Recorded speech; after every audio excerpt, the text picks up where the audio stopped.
Thank you so much. 1945, college and university presidents throughout the United States were preparing themselves for a wave of students arriving on their campuses. The college president at Harvard was noted to say that we may find the least capable among this generation coming to our college and university campuses and flooding our academic facilities. At the same time, in Illinois, the college president from the University of Chicago was noted to say about this population that they may well create educational hobo jungles on our campuses. He went on to say that providing financial support for this population could well ruin academia as we know it. And he was finally noted to say that the opportunity of an education is no way to cope with mass unemployment. Now, if you were trying to guess to yourself, who were these college presidents talking about as an incoming student population in the 1940s? I'll help you. It was World War II veterans returning home from their service to use their GI Bill to attend institutions in Ireland. Unfortunately, college and university presidents had a miscalculation and an underestimation of the academic potential of World War II veterans. I'd like to tell you about my grandfather real quick, Pop-Up as my family called him. Pop-Up was of this era, a first-generation American who enlisted in the U.S. Army alongside three of his buddies from his hometown in New Jersey. They'd go on to serve in the Army in Europe, and of the four of them, my grandfather would be the only one to return home alive. My grandfather used the GI Bill to earn an EMT certification, which served him very well until his family started to grow a little bit more, and he became an insurance salesman. My Pop-Up helped to launch our family into the American middle class, and I'm inspired by him. But what I'd like to do is share a story of three World War II veterans who also inspire me. First, I'd like to introduce you to a black man born in segregated Mississippi in 1925.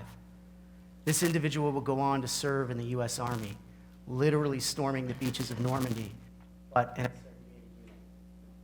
This is an individual who actually put his life on the line for his country, but his country had not just lived up to its mantra of liberty for all, but yet. Even as a U.S. Army soldier, he was separate, but not equal. He returned home with the desire to earn a college degree with his GI Bill. He returned to his home state of Mississippi, and he applied to his dream school, Ole Miss. But he was denied application because the University of Mississippi at the time was still a segregated university. Undeterred by his desire to earn an education, he took his talents and his new global perspective to a historically black college, Alcorn College, now known as Alcorn State University. There, he became super involved while he was an undergraduate, even though he was a little older than everyone else around him. He competed in debate, football, track and field, even sang in the choir, and ultimately became the junior class president. He would even meet the woman of his dreams who he would marry and be with for the rest of his life, all at Alcorn. After he finished school and the crucible of war, upon graduation, he looked for his next challenge. And for this individual, it would be the opportunity to desegregate schools. After the decision of Brown versus Board of Education, he applied to the University of Mississippi again, this time to their School of Law. And unfortunately, as you might have guessed it, he was denied admission because of the color of his skin. So he leveraged this as a test case for the NAACP, and this led him to become the first field secretary of the NAACP in the state of Mississippi.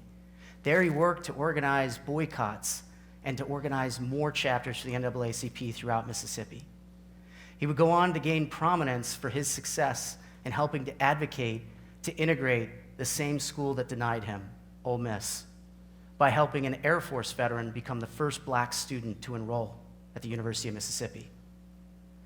This would also earn him the ability to be awarded the 1963 highest individual honor at the NAACP. If you're wondering the name of the veteran that I'm talking about, I introduce you to Medgar Evers. Evers had low expectations foisted upon him, both as a black man in the United States, but also as a veteran trying to go to school after war. But he didn't let those low expectations define him, and he moved to prominence and power. Unfortunately, there was a small-minded white supremacist who couldn't handle the power of a black man in the United States in the 1960s, and he assassinated Medgar Evers. In 1963, at the young age of 37, this hero was taken from us too soon, a martyr for the civil rights movement. It is said that Medgar Evers' assassination inspired President Kennedy to finally drive Congress to act on a comprehensive piece of legislation for civil rights. Ultimately, it would be signed into law after Medgar Evers and President Kennedy were assassinated a year later in 1964 by President Johnson.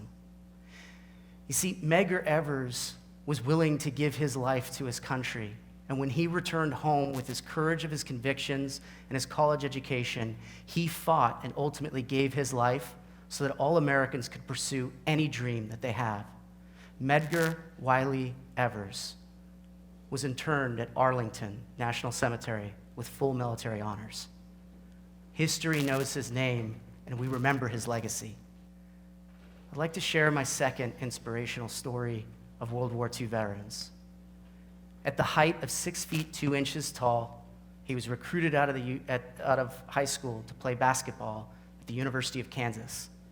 At the age of 19, in the year 1942, he left college on a full-ride scholarship to enlist in the U.S. Army.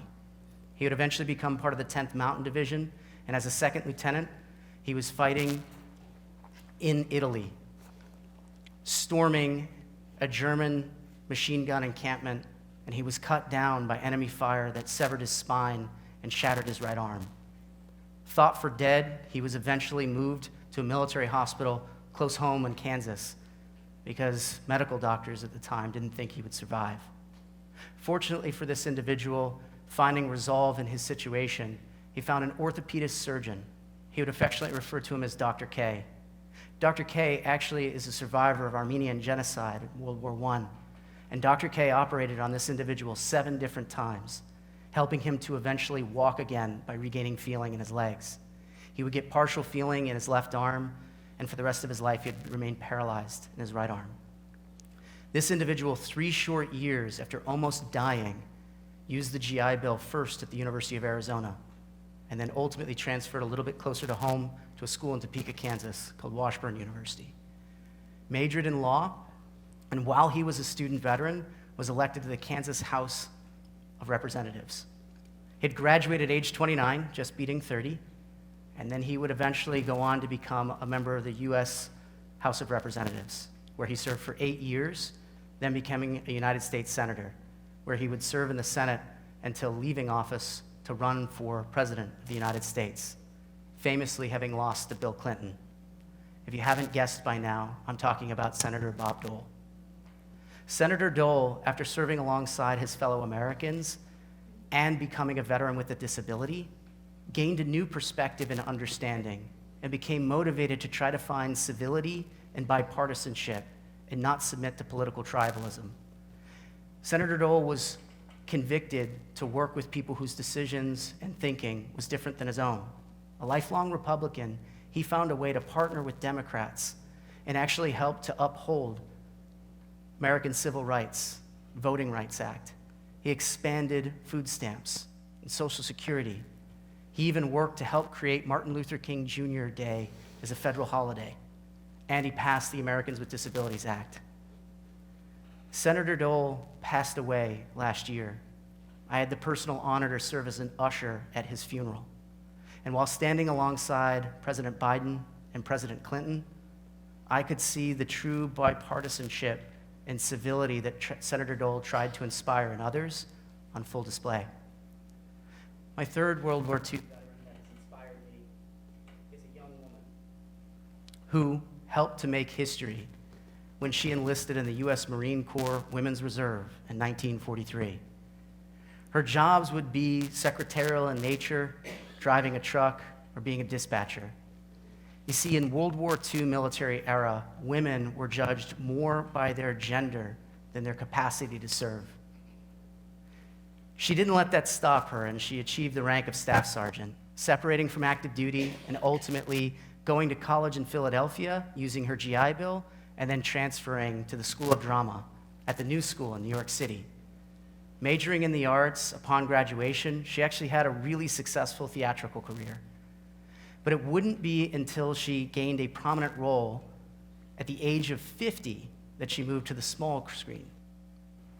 She got a walk-on role as Maude on a TV show called All in the Family. She parlayed this into its own first spin-off for a sitcom called Maude as well. But it wouldn't be until the age of 63 that she would gain national prominence by getting the pivotal role of Dorothy on Golden Girls. I'm, of course, talking about Bea Arthur.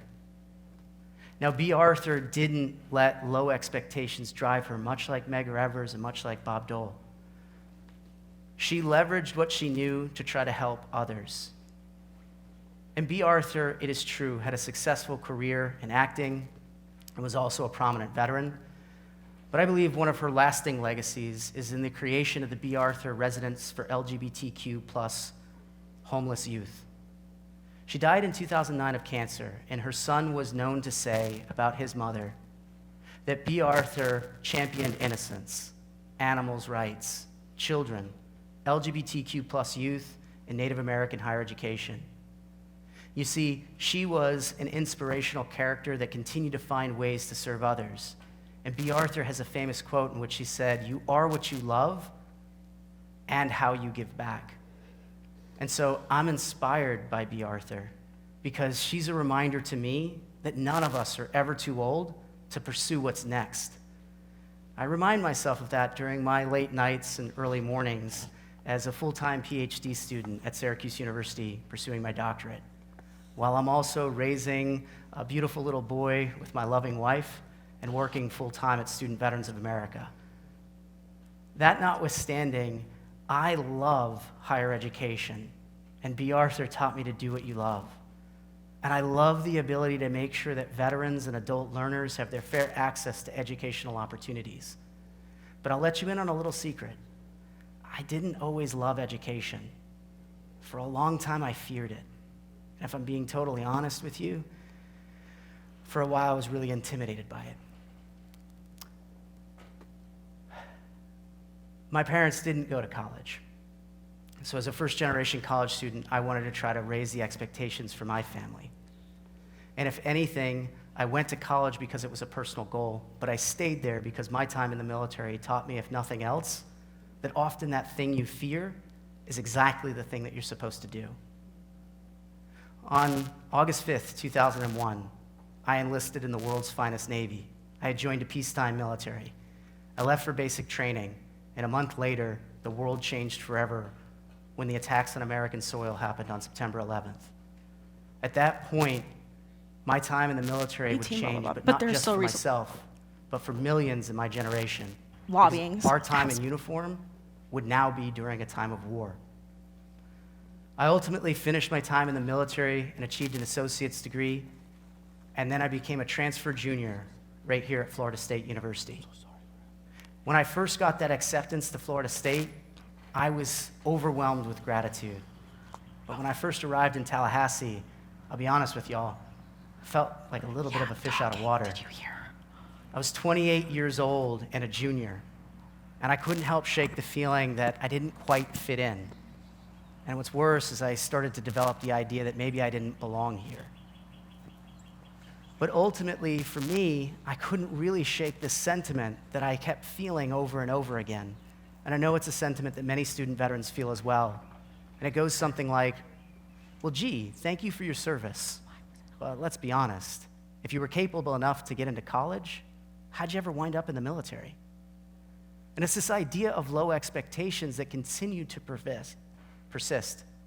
Because as we look at it, we somehow think that going from high school to college to next is what everybody does.